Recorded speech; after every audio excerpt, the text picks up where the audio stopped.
வணக்கம். இன்றைய நாளில் முக்கியமான செய்திகளோடு ஆகஸ்ட் 22 அதிகாலை வேளையில் உங்களை சந்திக்கிறேன். இலங்கையின் நாடாளுமன்றம் இன்றைய நாளில் ஒரு பக்கம் கலகலத்து போனது.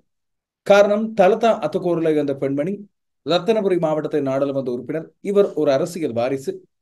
ஐக்கிய தேசிய கட்சியின் தீவிரமான விசுவாசிகளாக இருந்த ஒரு குடும்பத்தைச் சேர்ந்த ஒருவர். ஆனால் கட்சி இரண்டாக உடைந்த வேளையில் சஜித் பிரேமதாசோடு சேர்ந்து ஐக்கிய மக்கள் சக்தி பக்கம் போனவர். இப்போது மீண்டும் ஜனாதிபதி ரணில் விக்ரமசிங்க பக்கம் இவர் வரப்போகிறார் என்பது 2-3 நாட்களாக அல்ல, நீண்ட காலமாக பேசப்பட்டு வந்த ஒரு விடயம். இவரை போல இன்னும் பல பேர் இப்பொழுது கட்சி மாற காத்திருக்கின்றார்கள் என்பதும் தெரிகின்ற ஒரு விடயமாக இருக்க, கட்சி மாறியோர் 2 பேருக்கு இந்த நாளில் அமைச்சு பதவிகள் வழங்கப்பட்ட விடயத்தையும் உங்களுக்கு சொல்ல வேண்டியிருக்கிறது. ஆனால் தலதா அத்துக்கோரளை இந்த நாளில் ஆற்றிய உரை, ஐக்கிய மக்கள் சக்தி மீது அவர் சுமத்திய குற்றச்சாட்டு உண்மையாக ஐக்கிய மக்கள் சக்தி, ஐக்கிய தேசிய கட்சி இந்த இரண்டை பற்றியும் அவரது மனதில் இருந்த மன வருத்தம் போன்ற விடயங்களோடு தேசிய மக்கள் சக்தி முன்னேறிக் கொண்டு வருகிறது, அதன் வளர்ச்சி, அதன் வெற்றியை இந்த 2 கட்சிகளும் ஒன்றாக சேராமல் தடுக்க முடியாது என்று சொன்ன விடயங்களையும் இங்கே ஞாபகப்படுத்த வேண்டியிருக்கிறது. இதை சொல்லிக் கொண்டிருக்கும் போதே இன்று நள்ளிரவு வரை வந்த தகவல்களின் அடிப்படையில் பல முக்கியஸ்தர்கள் ஐக்கிய மக்கள் சக்தியிலிருந்து ஜனாதிபதி ரணில் விக்ரமசிங்க பக்கம் நோக்கி மாறப்போகிறார்கள் போல கதைகள் அடிபட்டுக் கொண்டே இருக்கின்றன. இது தாவுகின்ற வாரமாக மாறிக்கொண்டிருக்கிறது. தாவுகின்றோருக்கெல்லாம் எக்கச்சக்கமான சலுகைகள் வழங்கப்பட்டுக் கொண்டிருக்க, இந்த மது வரி அனுமதி பத்திரம் இல்லாவிட்டால் மதுபான கடைகளை நடத்துவதற்கான அனுமதி பத்திரம் பற்றி நேற்றைய நாள் நான் விரிவாக பல்வேறு விடயங்களை சொல்லியிருந்தேன். இதிலே நிறைய பேர் பல்வேறு கேள்விகளை எனக்கு அனுப்பியிருக்கின்றார்கள். அதுபோல சில முக்கியமானவர்கள் தங்கள் பெயர்களில் இது இல்லை, அதுபோல தங்களுக்கு தெரிந்தவர்களுக்கு தாங்கள் எடுத்துக் கொடுத்தாலும் இது லஞ்சமாக இல்லாவிட்டால் அரசாங்கத்தின் சலுகைகளாக பெற்றுக் கொண்டதில்லை என்று பல்வேறு விளக்கங்களை மறைமுகமாக வழங்கி இருப்பதாக தெரிகிறது.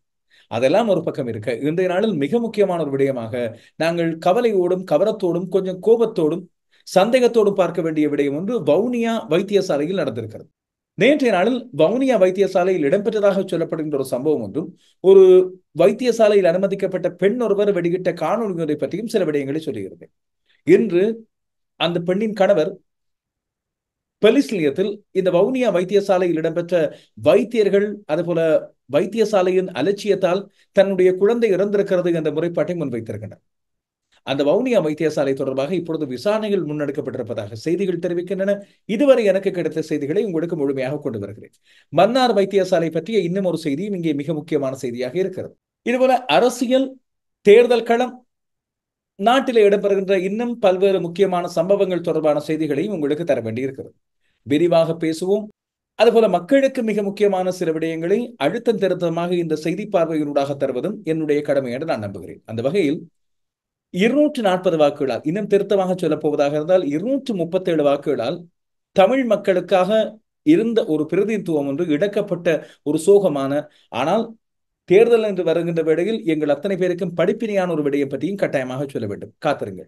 அதை பற்றியெல்லாம் சொல்வதற்கிடையில் உங்களுக்கு சொல்லக்கூடிய மிக கொடுமையான செய்தி ஒன்று இருக்கிறது. இப்பொழுதெல்லாம் தேர்தல் தகிப்பு ஒரு பக்கம் இருக்க, அரசியல் செய்திகளின் தகிப்பு ஒரு பக்கம் இருக்க, நாங்கள் சமூகத்திலே பார்க்கின்ற பல்வேறு அவலங்கள் பற்றிய கோபம் ஒரு பக்கம் இருக்க, எங்களை தணிவிக்க வேண்டிய தேவை இருக்கிறது. அதற்காக இந்த குழு விடயம் ஏசி என்று சொல்லப்படுகின்ற இந்த குளிரூட்டிகளை நாங்கள் பெற்றுக்கொள்ள மிகச்சிறந்த இடங்களை தேடி எழுவோம். இலங்கையை பொறுத்தவரையில் ஏசிக்களின் விலைகள் உயர்வோ இல்லையோ, மின்சார கட்டணத்தின் உயர்வு காரணமாக நிறைய பேர் வீட்டிலேயும் அலுவலகங்களிலும் பாவிப்பதை குறைத்து விட்டார்கள்.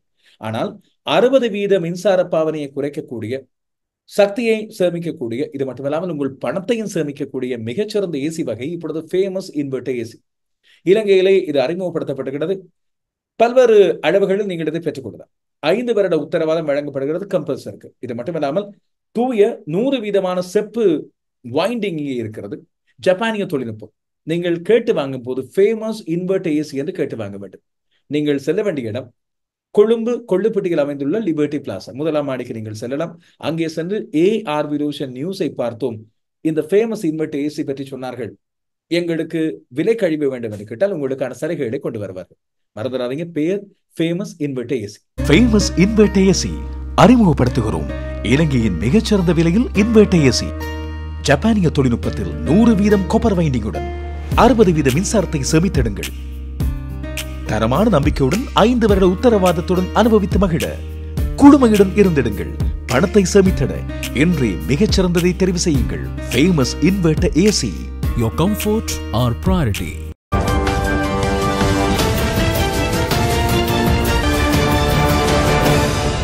மன்னார் வைத்தியசாலையில் இடம்பெற்ற ஒரு இளந்தாயின் மரணம் பலரையும் கதிகலங்க வைத்திருந்தது. இது பற்றிய விசாரணைகளை தூண்டுவித்திருக்கிறது. அதுபோல தொடர்ச்சியாக இது பற்றிய விடயங்கள் இன்னும் வெளிப்படுத்தப்பட்டுக் கொண்டே இருக்கின்றன.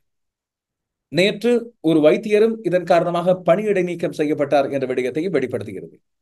ஆனால் மன்னார் வைத்தியசாலையில் இடம்பெற்ற இந்த ஒரு சம்பவம் இப்போது பல்வேறு எதிரொலிகளாக மன்னார் மாவட்ட பொது வைத்தியசாலையில் பல்வேறு தீர்மானங்கள் எடுக்க வைத்திருக்கிறது என்பது உண்மையில் அந்த மரணத்தின் பின்னால் நடந்த நல்லதொரு விடயமாக நாங்கள் எடுத்துக்கொள்ள வேண்டும். மன்னார் மாவட்ட பொது அமைப்புகளின் ஒன்றியத்தின் ஏற்பாட்டில் இன்றைய நாளில் மன்னார் மாவட்ட பொது வைத்தியசாலையில் மாலை அவசர கலந்துரையாடல் ஒன்று முன்னெடுக்கப்படும். இதில் மிக முக்கியமான விடயம் ஒன்றை சொல்ல வேண்டும். இந்த மன்னார் மாவட்ட பொது அமைப்புகளின் ஒன்றியம் குறித்து நாங்கள் அழுத்தம் திருத்தமாக என்னுடைய செய்தியில் ஒரு விடயத்தை சொல்லி வந்தேன். இந்த பொது அமைப்புகளின் ஒன்றிய தலைவர் VS சிவகரன் தான் முதலிலே உயிரிழந்த சிந்துஜா அவர்களின் கணவரோடு சென்று முதல் தடவையாக இந்த போலீஸ் நிலையத்திலே முறைப்பாடு ஒன்றை பதிவு செய்திருக்கின்றார் மன்னாரில், அதாவது மடு போலீஸ் நிலையத்தில். அதைத் தொடர்ந்துதான் இந்த நடவடிக்கைகள் முன்னெடுக்கப்படும். மன்னார் மாவட்ட பொது வைத்தியசாலையில் விசாரணைகள் அசமந்த போக்காக நடைபெறுகின்றன என்று சொல்லி பல்வேறு போராட்டங்கள் பின்னாளில் முன்னெடுக்கப்பட்ட போதிலும் கூட VS சிவகரன் தலைமையிலான இந்த மன்னார் மாவட்ட பொது அமைப்புகளின் ஒன்றியத்தின் ஏற்பாட்டில் தான் முதலாவது அழுத்தம் கொடுக்கப்பட்டு வைத்தியசாலையில் உள்ளக விசாரணைகள் ஆரம்பிக்கப்பட்டது. எனவே அந்த பொது அமைப்புகளின் ஒன்றியம் இன்றைய நாளில் ஒரு கலந்துரையாடல் ஒன்றை ஏற்பாடு செய்திருந்தது. சிவகரன் தலைமையில் இடம்பெற்ற இந்த கலந்துரையாடலில் மன்னார் மாவட்ட அரசாங்க அதிபர் கனகேஸ்வரன், மேலதிக அரசாங்க அதிபர், பிரதேச செயலாளர், உதவி மாவட்ட செயலாளர், பிராந்திய சுகாதார சேவைகள் பணிப்பாளர், வைத்தியசாலை பணிப்பாளர், அருத்தந்தையர், அதுபோல வைத்திய நிபுணர்கள், சிவில் சமூக பிரதிநிதிகள் என்று பல பேரும் கலந்து கொண்டிருந்தார். இதன் போது மன்னார் மாவட்ட பொது வைத்தியசாலையின் எதிர்கால நகர்வுகள், இனி எடுக்கப் போகின்ற நடவடிக்கைகள், முன்னர் இடம்பெற்ற சம்பவங்கள் தொடர்பாக சொல்லப்பட்டு வருகின்ற குற்றச்சாட்டுகள் போன்ற பல்வேறு விடயங்கள் தொடர்பாகவும் மக்கள் அச்சம் இல்லாமல் வைத்தியசாலைக்கு சென்று வருகின்ற சூழலை ஏற்படுத்தி முன்னோக்கி நகர்வோம் என்ற நோக்கு நிலையில் பல்வேறு விடயங்கள் இங்கே அறிவுபூர்வமாக ஆராயப்பட்டதாக தெரிகிறது. இதன் போது சில விடயங்களுக்கு தீர்வு கோரி ஜனாதிபதிக்கு கடிதம் எழுதுவதாக அரசாங்க அதிபர் அங்கே குறிப்பிட்டிருக்கிறார்.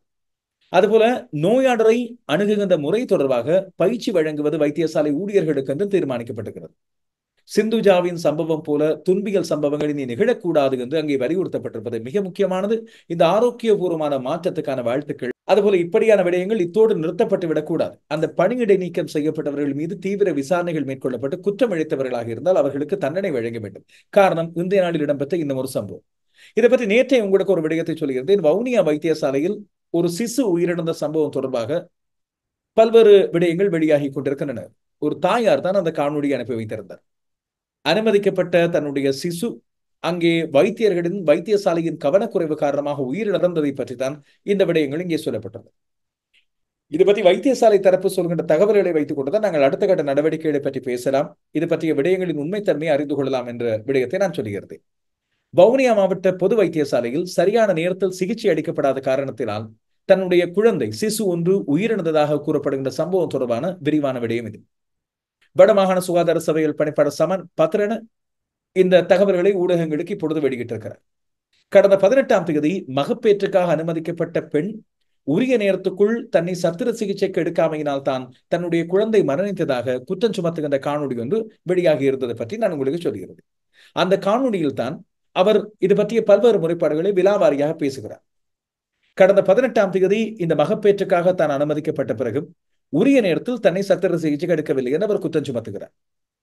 இந்த சம்பவத்தோடு தொடர்புடைய தாய் அனுமதிக்கப்படும் போதே சில மருத்துவ பிரச்சனைகள் குறித்த முறைப்பாடுகளை அவர் தெரிவித்திருந்ததாகவும் அதன் அடிப்படையிலே அவருக்கான சிகிச்சைகள் வழங்கப்பட்டதாகவும் வடமாகாண சுகாதார சேவைகள் பணிப்பாளர் குறிப்பிடுகிறார்.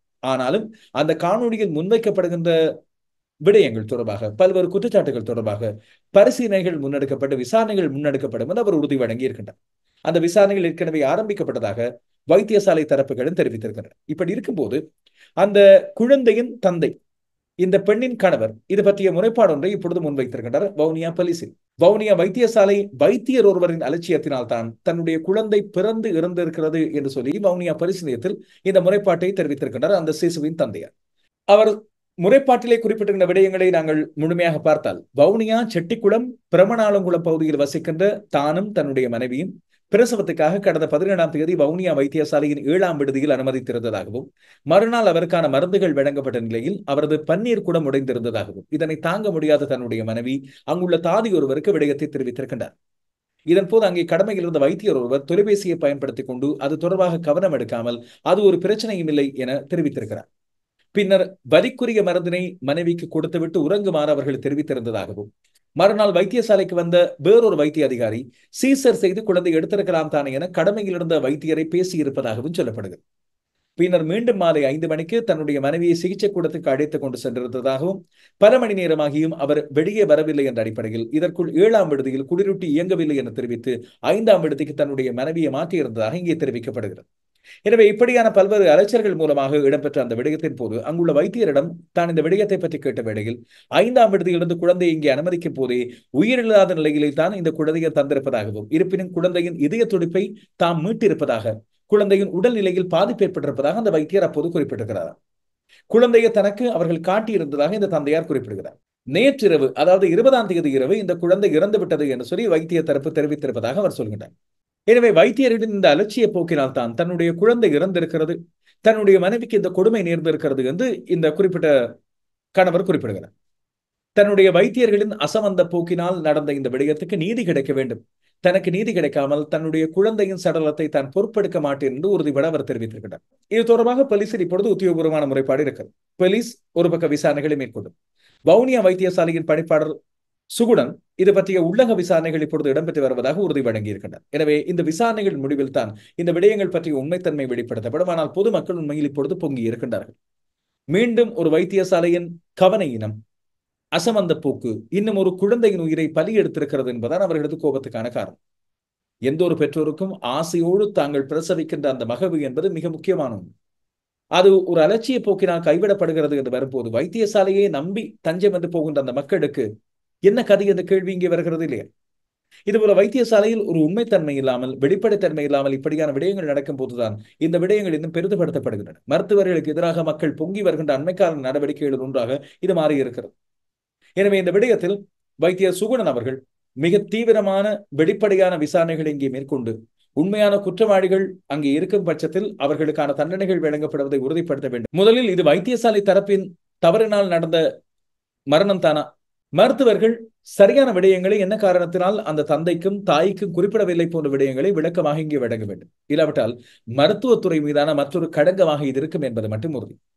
இந்த மருத்துவ விடயங்கள், வைத்தியர்களை பற்றிய விடயங்கள் இங்கே பேசப்படும் போது இன்று ஆங்கில இணையதளம் ஒன்றில் வெளியான ஒரு செய்தி, ஆங்கில செய்தி இணையதளம் ஒன்றில் வெளியான செய்தி, கிரிபத்கொட பகுதியில் ஒரு சூப்பர் மார்க்கெட்டிலே ஒரு வைத்தியர், பெண் வைத்தியர் சூப்பர் மார்க்கெட்டிலே இடம்பெற்ற திருட்டு சம்பவம் தொடர்பாக போலீசாரால் கைது செய்யப்படுகிறார். இத்தனைக்கும் அவர் திருடியது 5000 ரூபாய் பெறுமதியான சில உலர் உணவுப் பொருட்கள். மாக்கோல பகுதியைச் சேர்ந்த ஒரு பெண் மருத்துவர் தான் இவ்வாறு கைது செய்யப்பட்டிருப்பதாக இங்கே தெரிகிறது. குறிப்பாக அவர் தேயிலை தூள், அதுபோல இன்னும் ஒரு சில உலர் உணவுப் பொருட்களை இவ்வாறு திருடி இருப்பதாகவும், அந்த பையிலே வைத்துக் கொண்ட பொருட்களுக்கு கட்டணம் செலுத்தாமல் தன்னுடைய கைப்பையில் வைத்து அவற்றை மறைத்துக் கொண்டு சென்றதாகவும், இதை சிசிடிவியில் அவதானித்த சூப்பர் மார்க்கெட் ஊழியர்கள் அந்த வைத்தியரை பற்றி போலீசாரிடம் முறைப்பாடு செய்து அவரை கைது செய்திருப்பதாகவும் தெரிவிக்கப்படுகிறது. காலத்தின் கோலம் இப்படியான விடயங்கள் எல்லாம் நாங்கள் பார்க்க கேட்க வேண்டியிருக்கிறது. இப்போது அரசியல் விடயத்தை பார்ப்போம். இதுவும் இப்படியான விடயங்கள் தான். மக்களது வாக்குகளை பெற்றுக் கொண்டவர்கள் அந்த மக்களின் அனுமதி இல்லாமல் கட்சிகளை மாறுவது ஒரு கொள்ளை, திருட்டு, அதுபோல கிரிமினல் குற்றங்களாக நாங்கள் எடுத்துக் கொள்ளப்பட வேண்டிய விதம். நாடாளுமன்றத்தில் இருந்து அண்மை காலமாக தொடர்ச்சியான மாற்றங்கள் நிகழ்கின்றன. ஸ்ரீலங்கா பொதுஜன பெரமுனவின் பெரும்பான்மையானோர் இப்போது ஜனாதிபதி ரணில் விக்ரமசிங்க அவர்கள் புதிய கூட்டணி ஒன்றை உருவாக்கப் போகிறார்கள். தமிழ் பேசும் தரப்பில் இருந்து ஏராளமான நாடாளுமன்ற உறுப்பினர்கள் இப்பொழுது ஜனாதிபதி பக்கம் மாறிவிட்டார்கள். தாங்கள் சலுகைகளுக்காக மாறவில்லை, கொள்கைகளுக்காக மாறுவதாக அவர்கள் சொல்கின்றனர். அதுபோல இது சம்பந்தமாக நேரடியாக தொலைக்காட்சியில் மோதியும் கொள்கிறார். நேற்றைய நாளில் இடம்பெற்ற அந்த மோதல் சம்பவம் தொடர்பாக நாங்கள் எங்களுடைய எதிர்ப்பை வெளியிட்ட வேளையில் அது அரசியலிலும் இடம்பெறுகின்ற அசிங்கமான விடயம். ஊடகத்துறையை பொறுத்தவரையிலும் இந்த விடயம் தவிர்க்கப்பட்டிருக்கலாம், மக்களுக்கு சரியான விடயமாக அது காண்பிக்கப்பட்டிருக்கலாம். இப்படியான விடயங்கள் நடக்கின்றன. அரசியல்வாதிகள் இவ்வாறு மோசமாக நடக்கின்றார்கள் என்பது உண்மை. ஆனால் அதை வெளிப்படுத்துகின்ற வேளையில் சில தணிக்கைகளோடு அது இருந்திருக்கலாம் என்பதுதான் நாங்கள் சொன்ன விடயம். மற்றபடி தொலைக்காட்சி இந்த உண்மைகளை வெளிப்படுத்துவதில் எந்த தவறும் கிடையாது. அதே போல கடந்த காலத்தில் இதே தொலைக்காட்சியில் நடந்த இன்னும் ஒரு நிகழ்ச்சியில் மனோ கணேசனும் அதாவுல்லாவு மோதிக்கொண்ட சம்பவம் தொடர்பாகவும் பல பேர் ஞாபகப்படுத்தி இருந்தார்கள். நானும் நேற்று அதை குறிப்பிடுவதாக பார்த்தேன். ஆனால் இருந்த இந்த பரபரப்பான விடயங்களின் போது அந்த விடயம் முன்னணியில் வர மறந்துவிட்டது. அதாவுல்லா மலையக மக்கள் தொடர்பாக பேசிய ஒரு வசவு வார்த்தைக்கு, இல்லாவிட்டால் தவிர்க்கப்பட வேண்டிய வார்த்தைக்கு மனோ கணேசன் கோபமுற்று தன்னுடைய குவளையில் இருந்த தண்ணீரை வீசி இருந்த சம்பவம் உங்களுக்கு எல்லாம் ஞாபகம் இருக்க. அந்த விடயத்தை நீங்க ஞாபகப்படுத்திக் கொண்டு இன்னும் 2 அரசியல்வாதிகளை பற்றி சொல்ல வேண்டும். இவர்களை பற்றியும் இப்போது வேடிக்கை பேச்சுக்கள் பல உதவுகின்றன. அதுபோல கேலிகளும் கிண்டல்களும் அரசியல் ரீதியான விமர்சனங்களும் இருக்கின்றன. அண்மையில் ஜனாதிபதி ரணில் விக்ரமசிங்க பக்கம் மாறியவர் ஒருவர் வடிவேல் சுரேஷ், மலையத்தைச் சேர்ந்த நாடாளுமன்ற உறுப்பினர். அவருக்கு ராஜாங்க அமைச்சராக இந்த நாளில் பதவி வழங்கப்படுகிறது. தொழில் ராஜாங்க அமைச்சராக பதவியேற்றுக் கொண்டார் என்று சொல்லி வடிவேல் சுரேஷ் என்று ஊடகங்களுக்கு தெரிவித்திருந்தார். ஜனாதிபதி செயலகத்தில் இந்த பிற்பகல் வேளையில் இடம்பெற்ற இந்த நிகழ்விலே அவர் தொழில் ராஜாங்க அமைச்சராக பதவியேற்றிருக்கிறார். ஐக்கிய மக்கள் சக்தியின் பதுளை மாவட்ட நாடாளுமன்ற உறுப்பினராக அவர் தெரிவாகி இருந்தார். இம்முறை தேர்தலில் ஜனாதிபதி ரணில் விக்ரமசிங்கவுக்கு ஆதரவு வழங்குவதாக அவர் இப்போது அறிவித்து அவரோடு சேர்ந்திருந்தார். வடிவேல் சுரேஷ் அடிக்கடி பல கட்சிகளை மாறி வருகின்ற அடிப்படையில் அவரை பற்றி ஏராளமான நக்கல்கள், கிண்டல்கள், கேலிகள் சமூக வலைத்தளங்களில் இடம்பெற்று வருவது வழக்கம். இன்னும் ஒருவர் அண்மையில் ஸ்ரீலங்கா முஸ்லிம் காங்கிரஸில் இருந்து மாறிய மட்டக்களப்பு மாவட்டத்தைச் சேர்ந்த நாடாளுமன்ற உறுப்பினர் அலி ஜாகிர் மௌலானா. ஆனால் இவரது ஆரம்பம் ஐக்கிய தேசிய கட்சியிலே இருந்தது என்பது தொடர்பாக நான் சொல்லியிருந்தேன். இவர் அபிவிருத்தி திட்டங்களுக்கான அமைச்சரவை அந்தஸ்து அமைச்சராக இந்த நாளில் பதவியை பெற்றுக் கொண்டார். ஜனாதிபதி ரணில் விக்ரமசிங்கவினால் அவருக்கான நியமன கடிதம் இந்த நாளில் வழங்கப்படுகிறது. இன்று முதல் அமுலாகுந்த வகையில் அவருக்கு இந்த நியமனம் வழங்கப்படுகின்றது. ஸ்ரீலங்கா முஸ்லிம் காங்கிரசின் மட்டக்களப்பு நாடாளுமன்ற உறுப்பினராக இருந்தவர். இப்போது ஒரு கேள்வி. அண்மையில் நாடாளுமன்ற உறுப்பினர் பதவிகளை இழந்த 2 பேர், மனுஷ நாணயக்கார, ஹரின் பெர்னாண்டோ 2 பேருக்கு அதே அமைச்சுக்களின் ஜனாதிபதி ஆலோசகர் பதவி வழங்கப்பட்டது. இதற்கும் கடுமையான எதிர்ப்பு வெளியிடப்பட்டு தேர்தல்கள் திணைக்களத்தில் முறைப்பாடு வந்து முன்வைக்கப்படுகின்றது. இப்போது இந்த அமைச்சர் பதவி, ராஜாங்க அமைச்சர் பதவி, இனி பிரதி அமைச்சர் பதவி வழங்கப்படலாம், கேபினட் அமைச்சர் பதவிகள் வழங்கப்படலாம். அப்படியான பதவிகள் வழங்குதலும் தேர்தல் விதிகளுக்கு முரணானதா என்பதை தேர்தல்கள் திணைக்களம் தெளிவுபடுத்த வேண்டும். இந்த இடத்தில் தான் இன்னும் பல பேர் ஜனாதிபதி ரணில் விக்ரமசிங்கோடு சேர்ந்து கொள்ளப் போகிறார்கள் என்று சொல்லி அரசியல் கட்சிகள் இப்பொழுதே கூவ ஆரம்பித்திருக்கின்றன. இதில் பல பேர் அநேகமாக இந்த வார இறுதிக்குள் தங்களுடைய மாற்றங்கள் பற்றி அறிவிப்பார்கள் என்று கருதப்படுகிறது. அவர்களுக்கான சலுகைகள் என்ன என்பது தொடர்பாக எங்களுக்கு தெரியாது.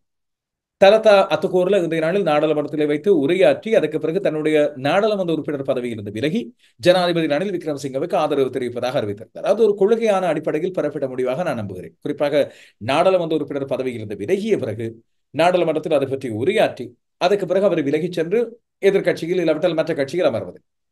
இவரோடு சேர்த்து இன்னும் ஐக்கிய மக்கள் சக்தியின் இன்னும் சில முக்கியமான தூண்களாக கருதப்படுகின்ற காயந்த கருணாதிலக்க, கபீர் ஹாஷிம் மற்றும் வடக்கு மாகாணத்தைச் சேர்ந்த நாடாளுமன்ற உறுப்பினர் அங்குஜன் ஆகியோரும் ஜனாதிபதி ரணில் விக்ரமசிங்க பக்கம் செல்லலாம் என்று இப்போதே செய்திகள் வருகின்றன. இவர்கள் ஏற்கனவே தங்களுடைய நகர்வேடை பற்றி வெளிக்காட்டிவிட்டார்கள். இதிலே கபீர் ஹாஷிமும் காயந்த கருணாதிலக்கவும் முன்பிருந்தே ஜனாதிபதி ரணில் விக்ரமசிங்கவுக்கு நெருக்கமானவர்கள் என்று சொல்லப்படுகிறது. அதுபோல களுத்துறை மாவட்டத்தை பொறுத்தவரையில் ரத்தரன் என்று அழைக்கப்படுகின்ற ஒரு நாடாளுமன்ற உறுப்பினர் ரோஹித் அபே குணவர்தன் அண்மையில் இந்த 1600 சிசி மோட்டார் சைக்கிளில் உலா வந்த ஒருவர், நம்ப பிளேட் இல்லாமல். அவர் ஸ்ரீலங்கா பொதுஜன பெரமுனவில் இருந்து ஜனாதிபதி ரணில் விக்ரமசிங்க பக்கம் வந்திருந்தார். அவர் மீண்டும் ஸ்ரீலங்கா பொதுஜன பெரமுன பக்கம் போய் நாமல் ராஜபக்சவுக்கு ஆதரவு தெரிவிக்க இருப்பதாக செய்திகள் வெளியாகி கொண்டு வருகின்றன. இப்படியான நேரத்தில் தான் சில முக்கியமான விடயங்களை நாங்கள் அறிந்து கொள்ள வேண்டியிருக்கிறது. ஜனாதிபதி இவ்வளவு வேகமாக தன்னுடைய பக்கம் ஆட்களை சேர்ப்பதற்கான காரணம் என்ன? ஆட்கள் தேடி வருகின்றார்கள், தானாக வருகின்றார்கள் என்பது ஒரு பக்கம் இருக்க, தானாக வருகின்றவர்கள் சில பேருக்கு பதவிகள் வழங்கி அழகு பார்க்கிறார் ஜனாதிபதி. இது பகிரங்கமாக தெரிகின்ற விடயம். சலுகைகள் வழங்குகிறார் ஜனாதிபதி. இது பொதுவாக சொல்லப்படுகின்ற குற்றச்சாட்டு. இதற்கான காரணம் என்ன? ஜனாதிபதி பதவியை தாண்டி, ஜனாதிபதி தேர்தலில் வெற்றி பெறுவதை தாண்டி வேறு விடயங்கள் எதுக்காவது ஜனாதிபதி திட்டமிடுகிறாரா? நாடாளுமன்ற தேர்தலை ஒத்திவைத்து இப்போது இருக்கின்ற நாடாளுமன்ற உறுப்பினர்களின் அந்த பலத்தோடு தொடர்ச்சியாக அரசாங்கத்தை கொண்டு செல்கின்ற முயற்சியாகத்தான் இது எடுத்துக்கொள்ளலாமா? இப்படியான பல்வேறு கேள்விகள் எங்கள் மத்தியில் எழுகின்றன. இந்த விடயங்கள் ஒரு பக்கம் இருக்க, பிரசன்ன ரணதுங்க அமைச்சர் நாடாளுமன்றத்திலே இந்த நாளில் ஆற்றிய உரை பற்றிய சில முக்கியமான விடயங்களை சொல்ல வேண்டும். அதற்கு பிறகு தலதா அத்துக்கூரலையின் இந்த நாளின் உரை, அவர் பதவி விலகிய போன்ற விடயங்களை பற்றி பார்க்கலாம். பிரசன்ன ரணதுங்க நாடாளுமன்றத்திலே இன்றைய நாளில் ஒரு விளக்கம் ஒன்றை வழங்கியிருந்தார். அரசாங்கத்தினால் எந்த ஒரு நபருக்கு மதுவரி அனுமதி பத்திரம் வழங்கப்படவில்லை அல்லது யாருடைய பெயரையும் வழங்க சிபார்சு செய்யப்படவில்லை என்று சொல்லி அவர் உத்தியோகபூர்வமாக அறிவிக்கிறார். அரசியல் ஆதாயங்களை பெற்றுக்கொள்ளும் நோக்கிலே எதிர்கட்சிகள் தவறான கருத்துக்களை சமூகமயப்படுத்துகின்றன, மக்கள் மத்தியில் தவறான பிரசாரங்களை முன்னெடுக்கின்றன என்று அவர் இன்றைய நாளில் சொல்லியிருந்தார். மஹிந்த யாப்பா அபேவர்தன தலைமையில் இன்றைய நாடு நாடாளுமன்ற கூடிய வேளையில் சிறப்புரிமை பிரச்சனை ஒன்று முன்வைத்துத்தான் பிரசன்ன ரணதுங்க அரசாங்கம் சார்பாக இந்த விடயங்களை எடுத்துரைத்திருக்கிறார். காரணம், அண்மை காலமாக ஊடகங்கள் எங்கும் மக்கள் மத்தியில் சமூக வலைத்தளம் எங்கும் பேசப்படுகின்ற விடயம் இந்த பா பெர்மிட். நேற்றைய நாளில் இடம்பெற்ற அந்த ஊடக மோதலிலும் இதுதான் சொல்லப்பட்டது. எனவே பிரசன்ன ரணதுங்க தன்னுடைய உரையில் ஊடகங்களில் வெளியான தவறான தகவலை திருத்துவதற்கு தனக்கு சந்தர்ப்பம் வழங்கப்பட வேண்டும் என்று சொல்லி தெரிவித்து, அதுக்கு நன்றி தெரிவித்து, தவறான தகவலை ஊடகங்கள் மட்டுமல்ல காலை நாளிதழ்கள் குறித்து தகவல்களை கொடுக்கின்ற ஊடக நிறுவனங்களும் தவறான தகவலை அடிப்படையாக வைத்து பேசியிருக்கின்றன. நிகழ்ச்சியை வழங்கும் அறிவிப்பாளர்கள் தகவல்கள் தவறாக இருந்தால் திருத்திக் கொள்ளுமாறு அவர் சகலருக்கும், இது தொலைக்காட்சி, வானொலி, சமூக வலைத்தளங்கள் என்று அனைவருக்கும் குறிப்பிடுகின்றார். தாசிரி ஜெயசேகர நாடாளுமன்ற உறுப்பினர் பிரசார கூட்டம் ஒன்றிலே இது பற்றி அனுமதி பத்திரங்கள் பற்றி பலரது பெயர்களை குறிப்பிட்டிருந்தார். ஒருவருக்கு தான் கலால் அனுமதி பத்திரம் கொடுத்ததாகவும் சொல்லியிருக்கிறார். அதாவது பிரசன்ன ரணதுங்க கொடுத்ததாகவும். தான் யாருக்கும் அவ்வாறு மது வரி அனுமதி பத்திரத்தை வழங்கவும் இல்லை, யாருடைய பெயரையும் தான் அவ்வாறு பரிந்துரைக்கவும் இல்லை என்று சொல்லியிருக்கிறார். அரசியல்வாதிகளுக்கு மதுவரி உரிமம் வழங்கப்பட்டதாக கூறி அரசியல் ஆதாயம் அடைய எதிர்க்கட்சிகள் தான் தவறான ஒரு பிரசாரங்களை மேற்கொண்டு வருவதாக சொல்லப்படுகிறது. எனவே இது குறித்து தான் இதை கண்டனம் தெரிவிப்பதாகவும், இந்த அறிக்கையை வெளியிட்ட நாடாளுமன்ற உறுப்பினருக்கு மது வரி பரிவர்த்தன உரிமை தொடர்பாக கோப் குழு அறிக்கையில் அடிக்குறிப்புகளை வெளியிட்டவர்களுக்கு உரிமை கிடைத்திருக்கிறது. பத்திர மோசடி தொடர்பான 10 மில்லியன் காசோலைகளை பெற்றவர்களும் இருக்கின்றார்கள். அவர்களின் பெயர்களை தான் கூற விரும்பவில்லை என்று பகிரங்கமாக தெரிவிக்கிறார் பிரசன்ன ரணதுங்க. அதுபோல தகவல் அறியும் உரிமை சட்டம் மூலமாக தவறான தகவல்களை திருத்தி சரியான தகவல்களை அறிந்து கொண்டிருக்கலாம். தாசிரி ஜெயசேகர ஒரு பொறுப்பான சிரேஷ்ட நாடாளுமன்ற உறுப்பினராக சரியான தகவல்களை அறிந்து கொண்டு மக்களுக்கு பிரசாரங்களில் வெளிப்படுத்த வேண்டும். தகவல் அறியும் உரிமை சட்டம் மூலமாக இந்த விடயங்களை கண்டுபிடித்து அவர் அறிவிக்கலாம். அது தொடர்பாக எதிர்க்கட்சி தலைவரின் கவனமும் இப்பொழுது செலுத்தப்பட்டிருப்பதாக பிரசன்ன ரணதுங்க குறிப்பிடுகிறார். எனவே ஜனாதிபதி ரணில் விக்ரமசிங்கவின் வெற்றிகளை சகித்துக் கொள்ள முடியாமல் இப்படியான விடயங்கள் மூலமாக மக்கள் மத்தியில் அபகீர்த்தி ஏற்படுத்த முயன்றால் தாங்கள் நிச்சயமாக இதை கண்டிப்போம் என்று பிரசன்ன ரணதுங்க சொல்லியிருக்கின்ற விடயம் மிக முக்கியமான. எனவே நேற்று நாளில் இடம்பெற்ற இந்த மதுவரி அனுமதி பத்திரம் தொடர்பான விடயங்களுக்கு அரசாங்க தரப்பிலிருந்து பதில் வந்திருக்கிறது. தகவல் அறியும் உரிமை சட்டத்தை யார் பயன்படுத்தி இந்த விடயங்களை இன்னும் வெளிக்கொண்டு வரப்போகின்றார்கள் என்ற விடயத்தை பார்க்கலாம். இதேவேளை நான் நேற்று உங்களுக்கு சொன்ன தகவல்கள் தனியே தாசிரி ஜெயசேகர சொன்ன தகவல்கள் மட்டுமல்ல என்ற விடயத்தையும் இங்கே அடுத்தமாக சொல்லி வைக்க விரும்புகிறேன். நேற்றைய காணொலி அவதானிக்காதவர்கள் மீண்டும் ஒரு தடவை பாருங்கள். அந்த மதுவரி அனுமதி பத்திரம், அதிலே சொல்லப்பட்ட விடயங்கள், யார் யாருக்கு வழங்கப்பட்டன போன்ற விடயங்களை பற்றி நீங்கள் தெரிந்து கொள்ளலாம். இப்போது தலத்த ஆத்துக்கூரலையின் விடயத்துக்கு வருவோம். ரத்தினபுரி மாவட்டத்தைச் சேர்ந்த நாடாளுமன்ற உறுப்பினர் அவர் கடந்த தேர்தலில் 44,000க்கும் மேற்பட்ட வாக்குகளை பெற்றுக் கொண்டார். இவரது சகோதரர் காமினி அத்துக்கூரில் முன்பு ஐக்கிய தேசிய கட்சியின் மிக முக்கியமான பொறுப்பு வாய்ந்த பதவியிலே இருந்த ஒரு முன்னாள் அமைச்சர், ஐக்கிய தேசிய கட்சியின் உபதலைவரில் ஒருவராக இருந்தவர். இவர் தன்னுடைய 50வது வயதிலே திடீரென்று மாரடைப்பு காரணமாக காலமாகி இருந்தார். அந்த வேளையில் அப்போது இருந்த முன்னாள் அமைச்சர் மங்கள சமரவீர இவரது மரணத்தில் சந்தேகம் இருப்பதாக குறிப்பிட்டு விசாரணைகள் இடம்பெற வேண்டும் என்று சொல்லி தெரிவித்திருந்த விடயத்தை இங்கே சொல்ல வேண்டும். அதற்கு பிறகு அதன் வழியில் நாடாளுமன்ற உறுப்பினராக மாறிக்கொண்ட தரதாத்கோர்ல முன்பு அமைச்சு பதவிகளை வகித்தவர். இன்றைய நாளில் நாடாளுமன்றத்தில் ஒரு விசேட உரை ஒன்றை ஆற்றி தன்னுடைய பதவி விலகல் தொடர்பாக அறிவித்து தான் ஐக்கிய மக்கள் சக்தியிலிருந்து விலகிக் கொள்வதாகவும், ஐக்கிய மக்கள் சக்தியிலிருந்து தான் விலகுவதாகவும், அதற்கு முதல் நாடாளுமன்ற உறுப்பினர் பதவியிலிருந்து தான் விலகிச் செல்வதாகவும் அறிவித்திருந்தார். நாடாளுமன்றத்தில் இன்றைய நாளில் விசேட உரை ஒன்றை ஆற்றி தன்னுடைய பதவி விலகலை பற்றி தெரிவித்திருக்கின்றார். இது ஒரு மிக முக்கியமான ஒரு மாற்றமாக நான் கருதுகிறேன். குறிப்பாக ஒரு அரசியல் நாகரிகத்தின் அடிப்படையில் அண்மை காலமாக திடீரென்று மாற்றங்கள் நிகழ்வது, சலுகைகளுக்காக மாற்றங்களை பெற்றுக் கொள்வது, நாடாளுமன்ற உறுப்பினராகவே இவ்வாறு மாறிச் செல்வது போன்ற விடயங்கள் நடக்கும்போது தனத்த ஆத்துக்கூரில் நாடாளுமன்ற உறுப்பினராக இருந்து பதவி விலகி அங்கே விலகிச் செல்வது மிக முக்கியமான ஒரு விடயம். எதிர்க்கட்சி தலைவர் சஜித் பிரேமதாச 5 ஆண்டுகள் பொறுத்திருந்தால் அது நாட்டின் நன்மைக்காகவும் தன்னுடைய நன்மைக்காகவும் இருந்திருக்கும். ஆனால் அவசரமாக தான் ஜனாதிபதியாக ஆசைப்படுகிறார் என்ற அடிப்படையில், ஒரு தூண்டலின் அடிப்படையில் அவர் செயற்படுகிறார்.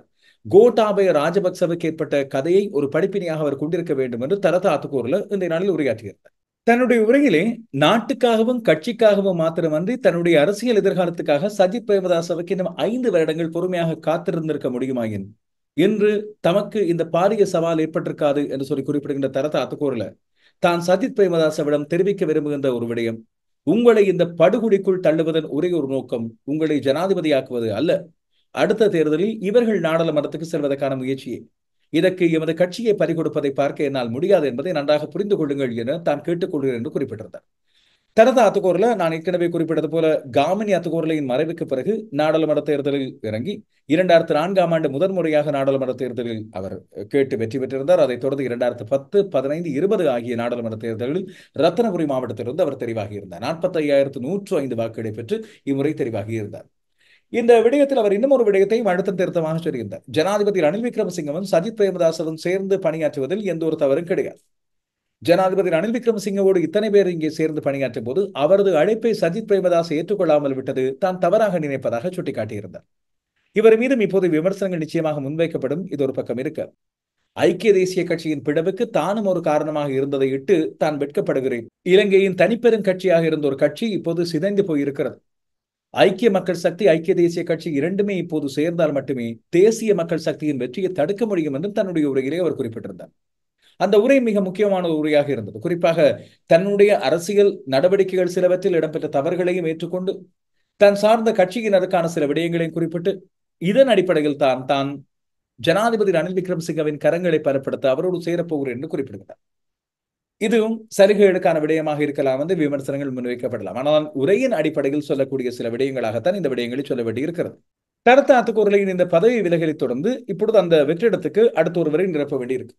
எனவே ரத்தினபுரி மாவட்டத்தில் ஐக்கிய மக்கள் சக்தி சார்பாக முன்னாள் நீதி அமைச்சராக இருந்த தலத்த அத்துக்கூறலுக்கு பிறகு அதிகூடிய விருப்பு வாக்களை பெற்றுக் கொண்டவராக இருக்கின்றவர் கருணாரத்ன பரணவிதான். இவரும் ஐக்கிய மக்கள் சக்தியின் தொலைபேசி சின்னத்திலே போட்டியிட்டு வந்தவர். இவர் 2ஆம் இடத்திலே இருக்கின்றார். எனவே இவர்தான் இப்போது நாடாளுமன்ற உறுப்பினர். அதே வேளையில் அந்த இடத்திலே போட்டியிட்ட இன்னும் ஒரு தமிழ் பேசுகின்ற ஒரு வேட்பாளர் ஆசிரியர் சந்திரகுமார், ஐக்கிய மக்கள் சக்தியின் கூட்டணியிலே போட்டியிட்ட தமிழ் முற்போக்கு கூட்டணியைச் சேர்ந்த ஒரு வேட்பாளர். அவருக்கு இந்த ஆசனம் வெறும் 237 வாக்குகளால் கிடைக்காமல் போயிருக்கிறது. இது எங்கள் வாக்களிப்பிலே இடம்பெறுகின்ற சில தவறுகளை பற்றிய விடயங்களை சுட்டிக்காட்டுவதாக அமைந்திருக்கிறது. ரத்தினபுரி மாவட்டத்தின் தமிழ் நாடாளுமன்ற பிரதிநிதித்துவம் என்பது நீண்ட காலமாக இருக்கு, ஆனால் இல்லை என்ற நிலையிலே இருந்து வருகிறது.